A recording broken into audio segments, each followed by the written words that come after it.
Well, thank you everyone for coming today. We're going to be discussing COIL here at SUNY Oswego and also a COIL course that we collected some data on and looked at impacts on student self-efficacy and cultural competency within the Department of Health Promotion and Wellness.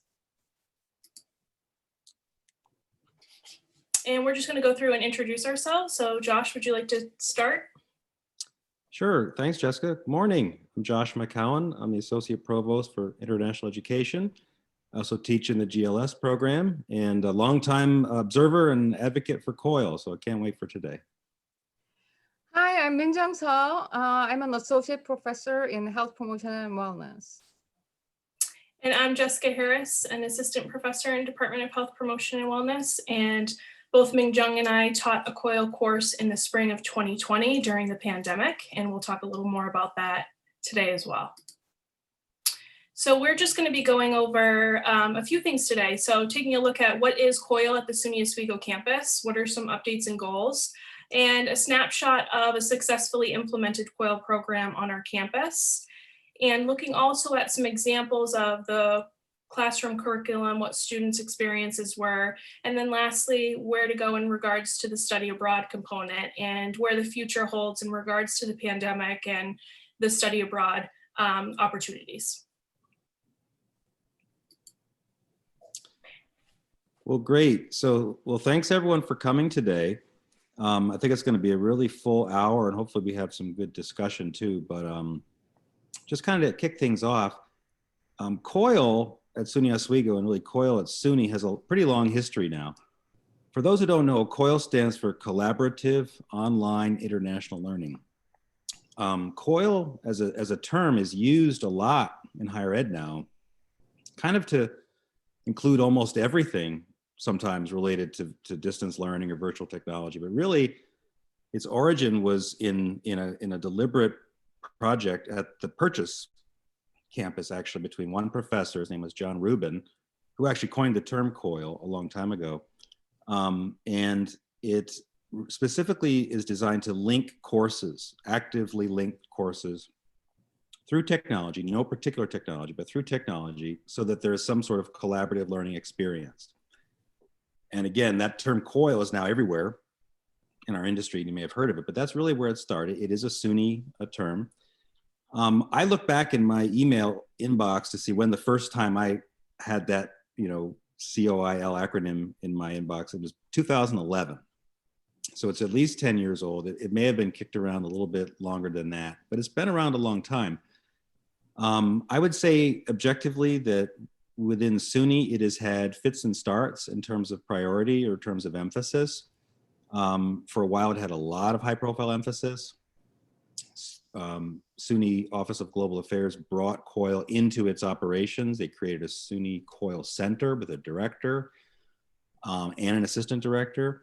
There were active projects going on SUNY-wide, and SUNY as a system tried to facilitate that, including on our campus, for example. For a number of years, SUNY Oswego offered incentives to faculty to develop COIL courses, financial incentives, and a lot of instructional design support and emphasis.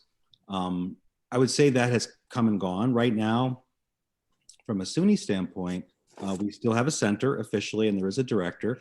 But over the last number of years, I would say objectively, it has not had the emphasis that it initially did. But kind of like a lot of things, I think it's gotten a fresh look during this pandemic year, and some of the things that were always essential and always effective about COIL, I've really kind of accelerated, at least on our campus, with this really interesting project we'll talk about today. In a nutshell, and I know Minjung is going to talk about the partnership process, but how COIL works is with some sort of, I would say, authentic, active international partnership. And it's a different type of partnership than what we usually talk about, right? So it's not study abroad partnership or international student relationship or even necessarily joint research collaboration. It really is faculty to faculty. And they'll talk specifically about why that's so important. I would say from my perspective, we have had a number of good COIL courses at Oswego over the years. The one we're going to talk about today, I would say is arguably the most thorough and the most complete of a project that I have seen. And that's a good thing, because I think now that the pandemic year is here, we're likely going to see the need for and the interest in this type of project to go forward even greater. So I'm really excited. It can be a lengthy and kind of a tricky process, though, to form a relationship. And you're going to hear specifically what Minjung and Jessica did in their course, and why the, I guess, the depth of partnership and the real authenticity of a partnership really needs to be there. Next slide, please. So yeah, I would say, like a lot of things I mentioned about the pandemic, kind of gave a lot of things some new emphasis. I think COIL is one of those. There's some other things going on I thought was worth sharing. Within SUNY, beyond international education and beyond even COIL, there was an initiative begun this year out of the SUNY Provost Office called Global Learning for All, GLFA. And we'll see what the end result of that project is, but a number of us have been involved with that project. This presentation is not about that, but the cornerstone of that project is for all. And so the goal within SUNY, I think the next phase of international education at SUNY-wide and Oswego, is going to make sure that we provide authentic international learning experiences for all students, not just those, even strong study abroad campuses like Oswego. We regularly send abroad around 20% of our students.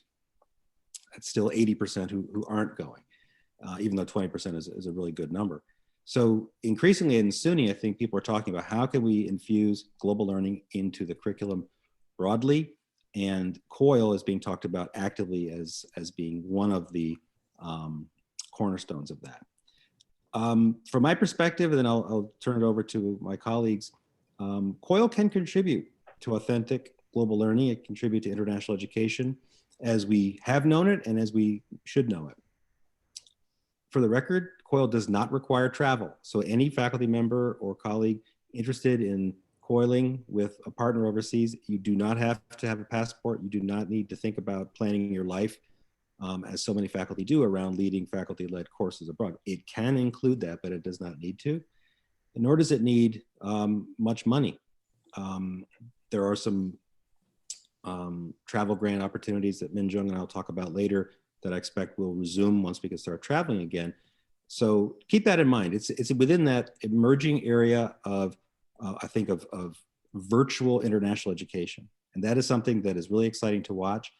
We're seeing virtual internships overseas taking hold. We are talking more and more about virtual exchanges, where students from an exchange partner university may take just one course from us online, and our students take maybe one or two courses.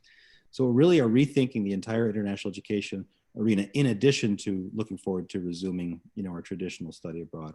So we've done well. I think we can do even more with COIL. I know, I think Amy McHugh is going to be on the call today. She has been a consistent COIL faculty member. But regardless, today is a great example. What Minjung did to establish this relationship and what Jessica has done to collaborate with her. It's a great example. And I look forward to contributing as much as I can to make it successful, and any other COIL projects that come down the pike. So with that, I'll turn it over to my colleagues. Thank you, Josh. That's a great intro. I'd like to share with you the background of COIL project that I initiated and the collaborations with my partner at the Hague University of the Applied Science in the Netherlands. I met my partner, Dr. Tony Genoten, at the COIL conference in the New York City back in 2018. It was a great conference, by the way. A lot of people from different countries to seek out the opportunity to collaborate with professors from different countries. And I met several potential partners there, and we had conversations. Among them, Tani was the best match for me in terms of the content of the project and her expertise. And she's very enthusiastic and Dutch professor. And I felt like, oh, she's the one, I'm gonna work with her. So after having a great brainstorming conversation at the conference, I came back home and we started creating COIL project together. So she teaches nutrition, health promotion program planning, and I teach health promotion program planning. So it was a perfect match. And so we decided to make a project focusing on nutrition and exercise promotion, comparing two different countries, analysis and governmental effort and individual level and interpersonal level, utilizing socio-ecological perspective. So we did several Skype meetings and shared Google Doc to plan the project. And we came up with the title of the project as Health Promotion Across Borders. I like the name of the project. And we created 5-week project in health promotion majors in SUNY Oswego students and the students in nutrition program at the Hague University. So there's a little bit of age differences because the majors in our department is the seniors, juniors mostly. And those students in Netherlands were freshmen and sophomores. Interestingly, the school, the Hague University requires COIL project, COIL session as one of courses they have to take in freshman, sophomore. So I realized that Tony has like 9 to 10 connections, like COIL sessions runs each semester, so that student can decide which one they can go with. So at the end, Tony shared with me like America, our program was the one of the best they wanted to take. So that was, that made me happy. Anyway, so we implement the COIL project after developing the course, and we implement the COIL project starting the first week of March 2019. And we did a classroom to classroom kickoff meeting at the first day. And we did like Skype meeting, classroom to classroom, introduce each other. And then we did like icebreaker activities, and that was interesting and they liked it. After that, each student connected their partners and to do their assignment discussions and their final project, one-on-one basis. They decide their schedule and then met through different technology using it. I realized that there are different technologies they use to discuss. And we use a lot of FaceTime and Skype, but European countries and use different technology. So that was interesting to learn about it. And so the first effort, the trial, which he conducted in March 2018 was successful. And students' evaluation reflected how appreciated it was, fun, and they developed rapport from it. And I appreciate the department support and also technical support from instructional designer, Doug Hemphill. It helped a lot with the process because we need a platform for that learning. So luckily enough, Dutch University of Hague used Blackboard as a platform. So they knew how to use Blackboard, and we use Blackboard as well. So Doug helped help us with creating a shell. He created a shell for the project. And also he added all Dutch students in that shell so that we can work together. That was great. So that was successful. And then the next year, which was last year, we expanded our program, inviting 2 professors, my colleague, Dr. Jessica Harris, and Memon. He is Tony's colleague. So 4 different sessions combined. We brainstormed and edited the content, make it even better, and ran for 5 weeks. And it was smooth and a lot of discussions, assignments, collaborations. At the end, because of COVID-19, we couldn't do the final classroom to classroom meetings, unfortunately, but we ended successfully, and works very well. So we are doing another COIL project this coming spring. I'm very excited to do it. And this time the title will be different. The project, instead of focusing on nutrition and extra physical activity, we like to focusing on COVID-19 prevention and management analysis, comparing two different cultures. We are very excited to go detail about projects and assignments. And I met Jessica and Tani individually to discuss about, the content of assignment, and it's a constant work. I realized that how much effort I need to put it in to make it work and make it better. So for personal reflection of COIL collaboration, it was eye-opening experience for student and myself. It was a uniqueness. I was able to learn the uniqueness of each culture, even though I'm from different culture, basically, but it was unique and different. And I was able to see student confidence developing throughout the working with Dutch students and creating rapport and international connections. And it was great experience for them. In terms of developing COIL course based on my experience, and then how do we connect with different countries and develop course? It takes some effort and time. It takes networking with different country and different partner. It takes going to different conferences and finding a partner within the discipline. That is a huge thing. And after that, developing content, working together, and then getting support from the department and technical support from the school is huge thing as well. And your enthusiasm and persistent to make the program sustainable, that is huge thing as well. So, for those who are interested in creating the program, I recommend you to go to like COIL conference, it's gonna be this October. It's coming October in New York City. That's what I found. And IVEC conference is gonna be in New York City in October, and they changed the place from France to New York City. That's what I found.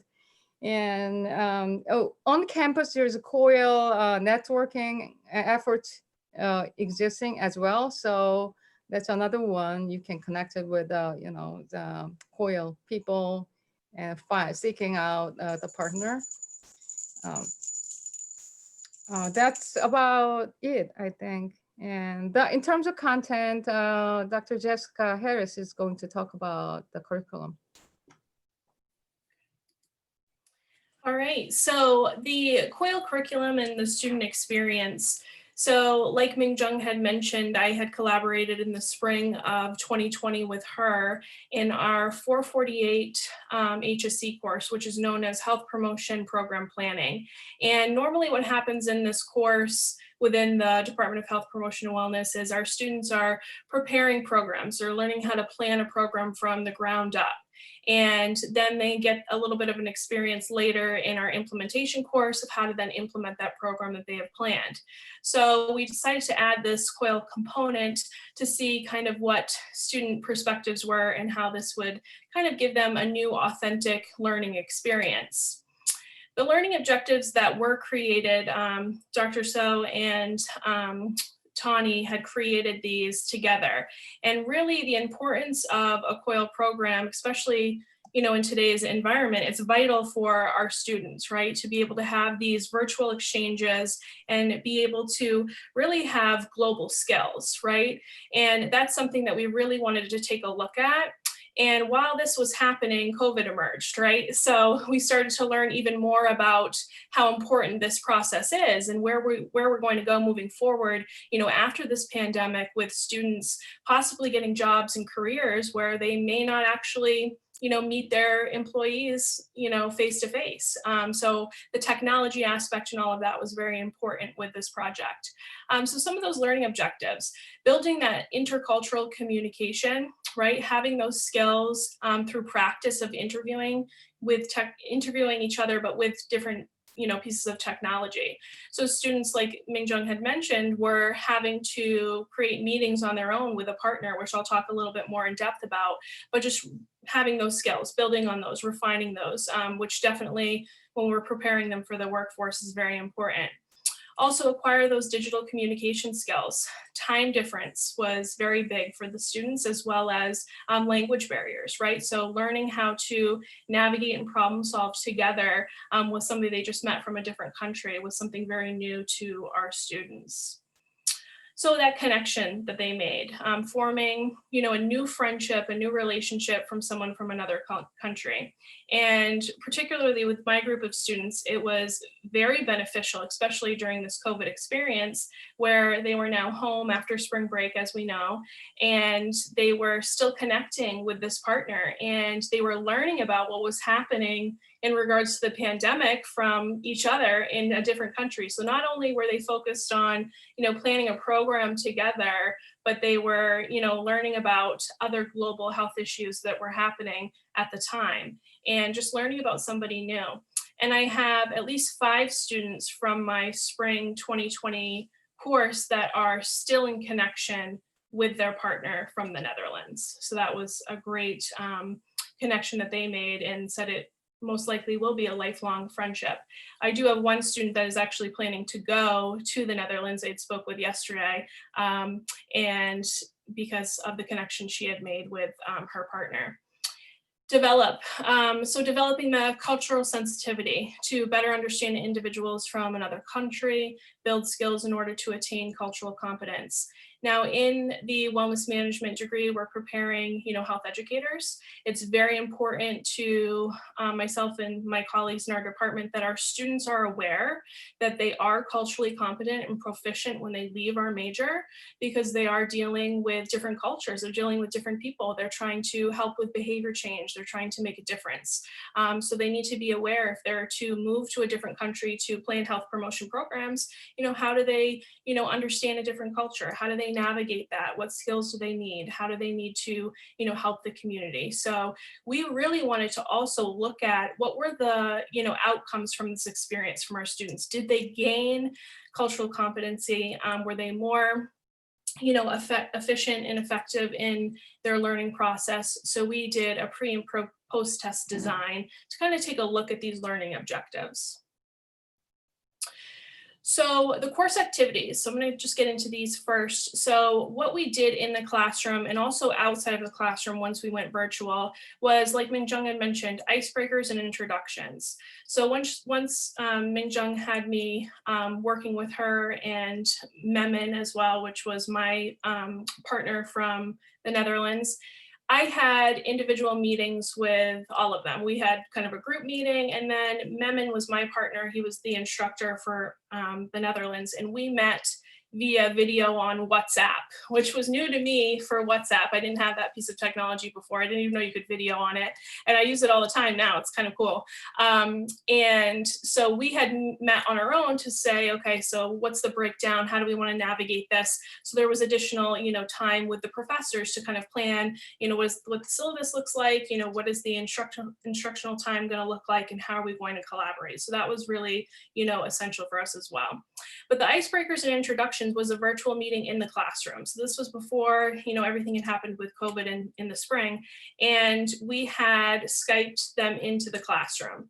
So we had the students of the Hague and Memin, their professor there, as well as our students in the classroom. And each student would introduce themselves. They were aware of who their partner was. They were able to meet them. And we just chatted together as 2 classes, right? So 2 countries coming together virtually in one classroom, which was a great experience. And we did that via Skype. So we did that via Skype in the classroom. And most of the classrooms have that virtual capability with the cameras set up. If not, the technology or extended learning can help with that. So step 2 was then the students had to take on that leadership role and make a meeting with that partner they just met in the class, right?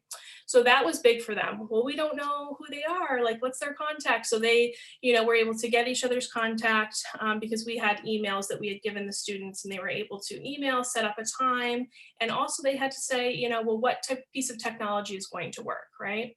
And navigate that time difference, because we were Skyping at 9:10 a.m. our time, and it was around 4:35, I think, their time.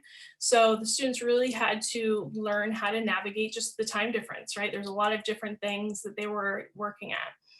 So when they did have their first partner meeting, it was video chat, right? That was what was required.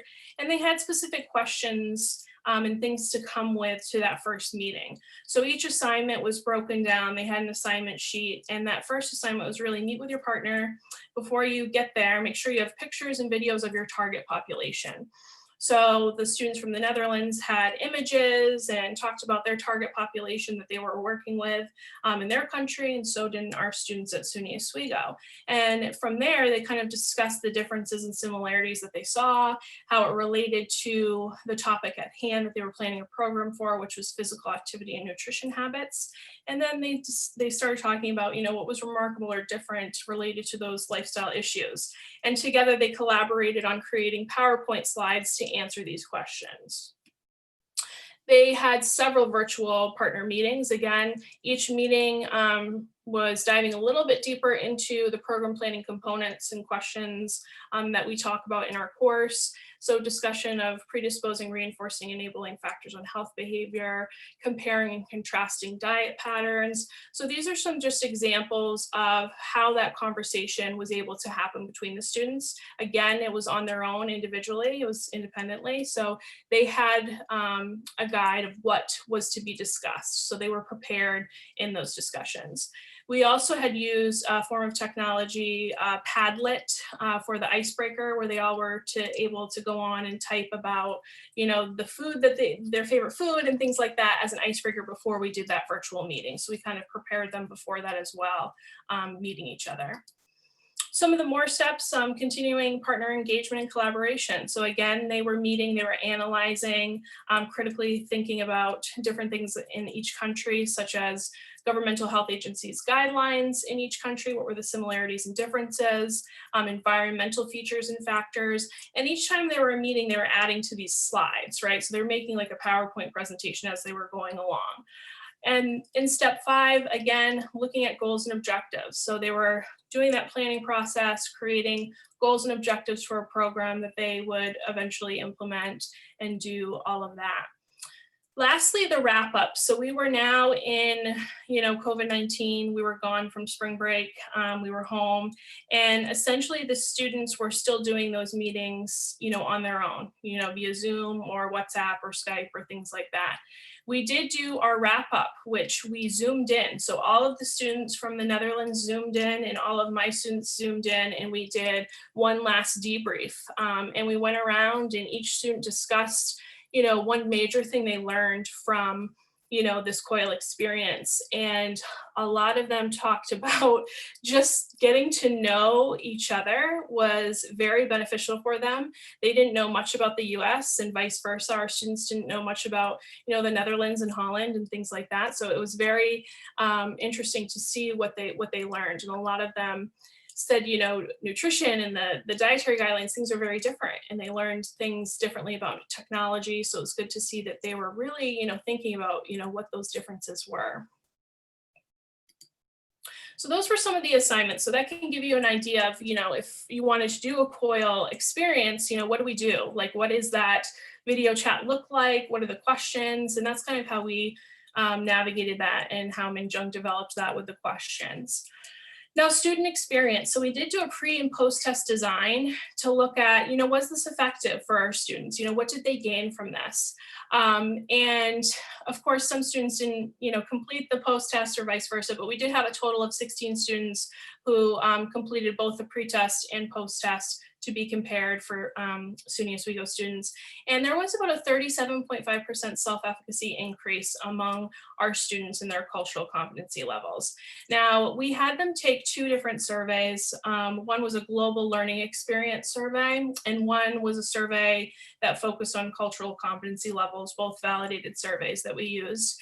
And we think, 37.5% was pretty significant for us, taking a look at, what students were learning and how they felt about the program. We had some great quantitative data that came out of this as well. But for SUNY Oswego students, we felt good about this, and we're hoping, in the next trial that this will increase and continue to do so. So for the Netherlands, 12 students had completed both the pre and post to be compared, and they had an increase of 66.6% in their self-efficacy and cultural competency levels. So we were happy to see that students were engaged. They did really like the experience. The qualitative data that we received was really great, and students really enjoyed the experience. So some other things to note about the student experience too. So with the students, there was other questions that were asked about, did you gain a new world outlook? And almost 50% of the students had agreed that yes, they had gained a new world outlook, information that they didn't learn before, and felt that this was a program that they would recommend further to other students in the program. And I think it's important to note too, some of the qualitative data that we got was, the themes that arose were the communication, the collaboration, right? The active learning experience. A lot of students said, I probably wouldn't have had an international experience if it wasn't for this COIL course. So I think that's very important. And, with what we are doing on the SUNY Oswego campus by, adding a new category with the gen eds, with diversity inclusion, and the importance of making sure that our students are, kind of marinating in global experiences is very important. And we know that it provides, positive, educational experiences for them. And it is very beneficial for them in the long run. And it's just something that's very important, I think, and we value with our strategic plan on campus and what we do here at SUNY Oswego. And I'm going to turn it over to both Mingjung and Josh to talk a little bit about if you wanted to take this COIL program and then have the students go to this location, right? So if you wanted to go to the Netherlands, and how would that look with the course?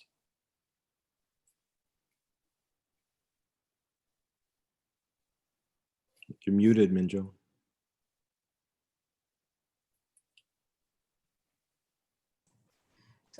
As a future plan, Jess and I teach the same class, health promotion program planning. So I'm planning on taking our students to there to learn different cultures and see the country and share our curriculum. And they have event a certain period of time. So we are thinking about joining at that period, but we are working on that, the schedule and the budget and expenses. And so as Josh mentioned, this is not a required one, but it's optional, but we are pursuing that. Yeah, if I can amplify on that. So one of the things that I said in my introduction was how a COIL course does not require travel, but it can include travel. And I love the fact that Jessica says one of their students already is planning to visit, assuming logistically they can right now. But that's a really good example of why we think that building travel experiences into COIL courses is a good idea, because even students in a course or a program that maybe isn't, a traditional one for education abroad, once they get a taste of it, or once they start meeting people, and just pick up on a couple of points of my colleagues talking about our students getting job skills almost by default sometimes, like learning a new app like WhatsApp. That's going to keep happening. And I maintain that this type of experience, as well as the emergence of virtual internships where someone's doing a experiential education experience for an organization in another country, working on a team, of people from that country. I think these are job skills that our students are going to come out of SUNY Oswego with. And so, you know, the sky's the limit really in terms of the benefits of this, but specifically, if a faculty member wanted to design a COIL course to include travel, it would already be built on existing infrastructure on our campus, and specifically in my department, to help that professor and those students with the travel planning and coordination, which, you know, is at this point fairly sophisticated, but has to follow certain protocols. So faculty who want to do this may not want to, you know, take on every aspect of that responsibility, and it's considerable, of leading a group abroad. We're here to help with that. So that's something that, as faculty develop COIL courses, to please keep in mind. Also, Minjung put in her first bullet there about the faculty international travel grant. Right now, no one's traveling anywhere, unfortunately, but I do expect that we will again, you know, hopefully soon. And so I have no reason to believe we won't resume our faculty travel grant program as soon as possible. And I think that really helped. You know, she met her colleagues at a COIL conference. And by the way, we expect there will continue to be COIL or COIL themed conferences. However, I believe any professional conference can be a type of COIL conference if you think about it. Most professional conferences have, at least that I know of, have international members and guests and participants. Potentially anyone you know in your professional network can become a COIL contact. It doesn't have to be set up. Sometimes I think the construct of COIL at the outset was maybe perceived as a little too rigid. Anyone who you know who is a faculty member at another country or teaches a class at another country can be a potential COIL partner. The key is to really advance the relationship, right? To turn it from, you know, maybe professional interest or you know, personal affinity or whatever, towards like really working on this project, because the steps can get tricky. They talked about some of them, the time zone issues, technology issues, stuff like that. But really any of your colleagues overseas can be a potential COIL partner. That said, I think you're going to see continued conferences like COIL and the IVEC organization, and SUNY will I'm sure, continue to endorse those. But from SUNY Oswego's perspective, I think it would enhance your COIL experience greatly if you did know firsthand your partner institution. I think it would enhance it greatly, and Minja would probably agree with me on that. That after visiting, there was even stronger program. That said, it's not a requirement, but if you do decide that you'd like to pursue that, there is some funding on campus specifically designed to develop faculty-led programs abroad, international relationships, including COIL like this. So if all goes well, in spring 2022, which is you know, not too far away, we'll have our first group of Oswego students with our faculty traveling to Netherlands after their experience to really take part in in-person global learning, which I'm looking forward to.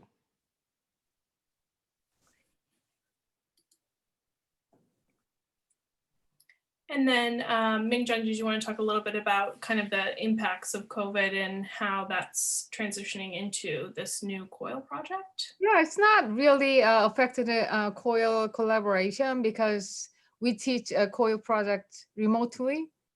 So it gives even a better topic we can discuss, and we are interested in, which is COVID-19 behaviors and comparing different approaches, culturally different.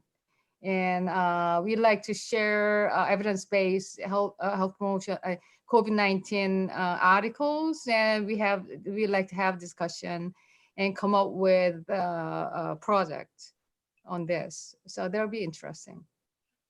And even if you're teaching, you know, an asynchronous course, which I am this coming semester, we're navigating still being able to do this with an asynchronous course, right? If you're teaching a synchronous course, hybrid, it's virtual exchanges. So it's really something that you could be able to kind of weave into, you know, the course and kind of the core elements of what you're already doing.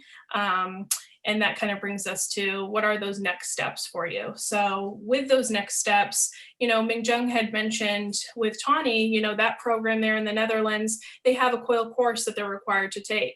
So kind of doing research and seeing, maybe if you don't have any, network right now of, international professors, kind of doing a little bit of research and seeing, is there a place that you would like to, collaborate with and kind of start reaching out? That can be a first point. Mingjung went to the conferences and was able to create those relationships. So thinking about maybe doing, conferences where you can kind of engage with others and maybe start that partnership.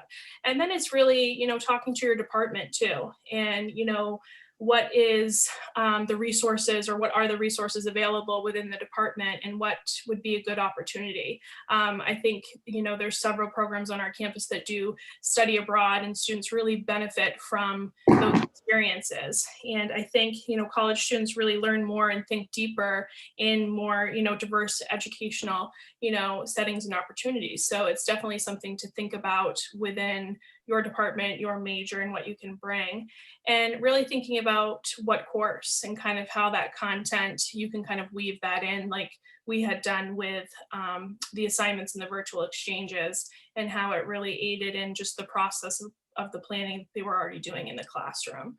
So I think those are some great opportunities for, if you're interested in the COIL process, to start thinking about, bring it to your department chair, have conversations. And there may already be something that has been established with other colleagues in your department that you can start working with. Like Mingjung had, brought me in and we started to collaborate. So those collaborations there.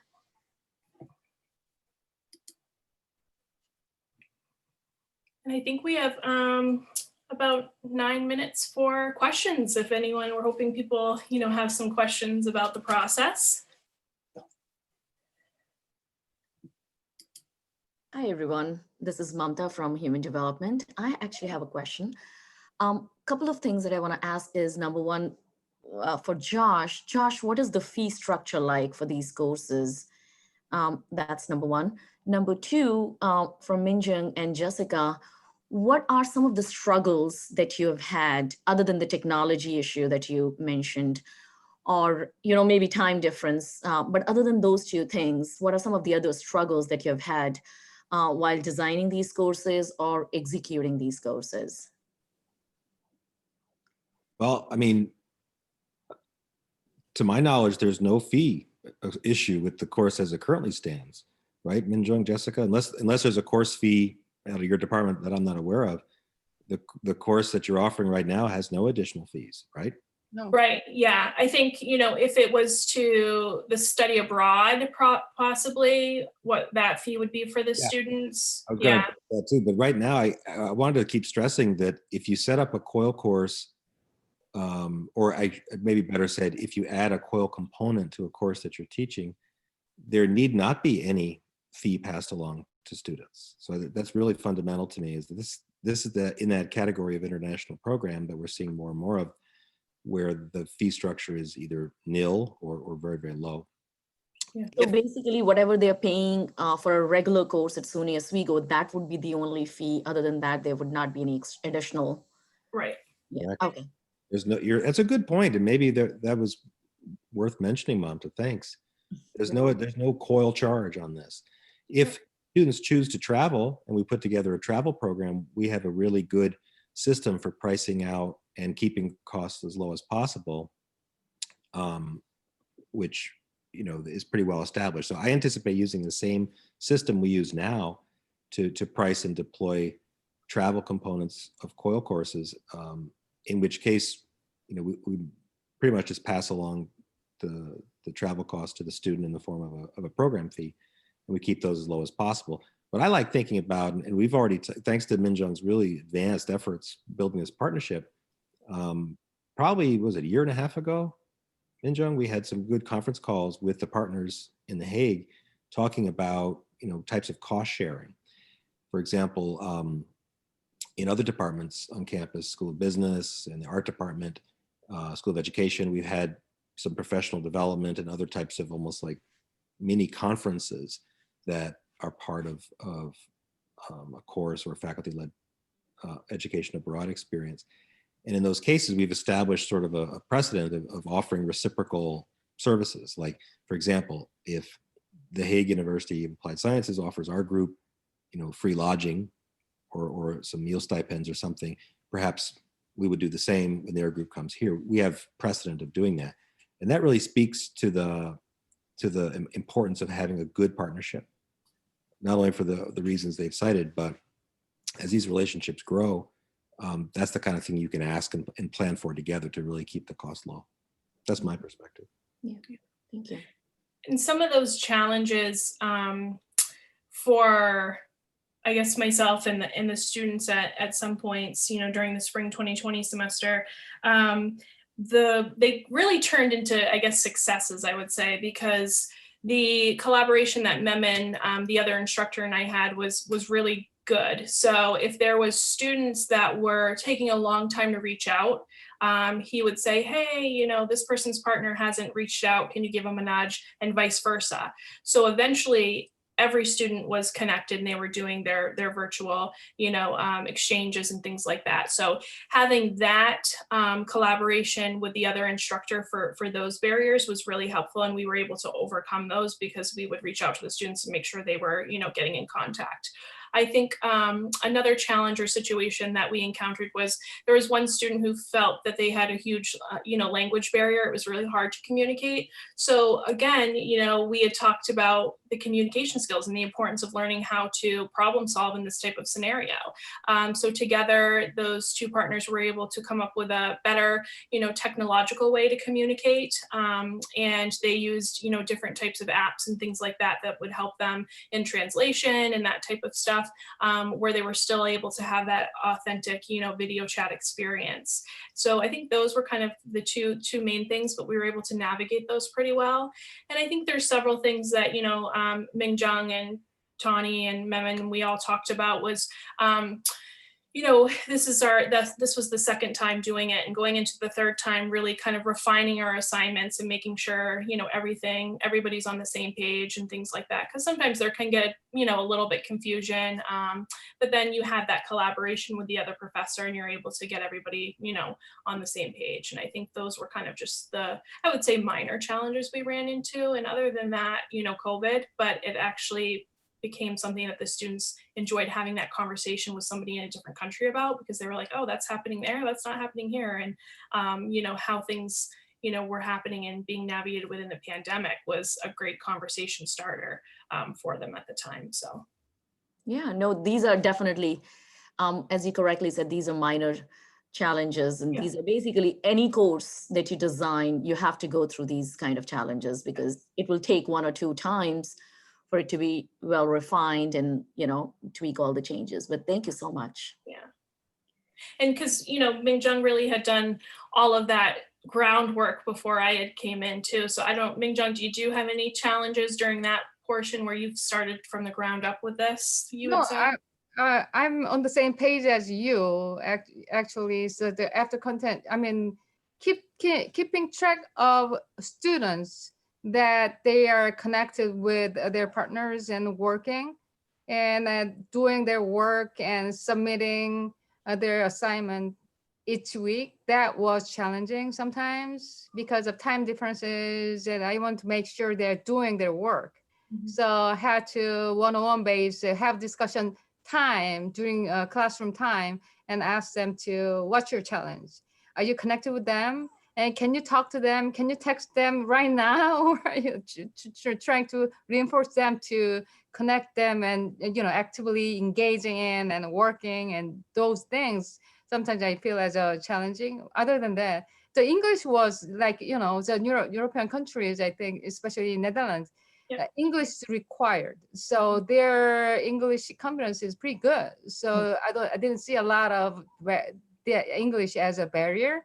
But a few students had struggled. In that case, we coordinate instead of having one Netherlands students, I pair up with two Netherlands students with one American student. So 3 working as a group. So that when another one Netherlands student with English struggling English, then they two Netherlands students each other help each other so that they work together. So two Netherlands students and one American student work together to make it happen. So it worked. So yeah, that was challenging. Other than that, it's all coordination and, you know, constant feedback to student. And those were, you know, the more extra effort we need to put it in. But other than that, it works well. Yeah, no, that's great, actually. And from the students' perspective, that was one of the questions we had that we left open-ended. And some of the reflections from the students were, the challenges for them was just, you know, the time difference, right? Because they want to do it at their own time and they were forced to have to collaborate, right?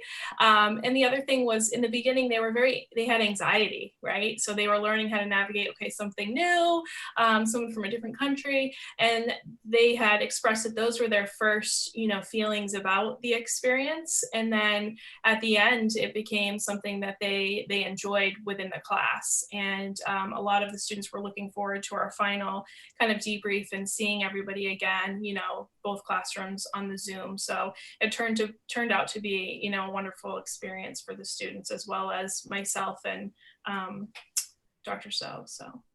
Yeah, great. Thank you. Anyone else have any other questions about the process or? All right, and I think that's it. I think we are out of time. But I think, you know, Mingjung and I would welcome any, you know, emails or questions about the process if you have any questions, and Josh as well. We would love if anyone is interested in, you know, doing a COIL program, if they have any questions about how to get started, to just reach out.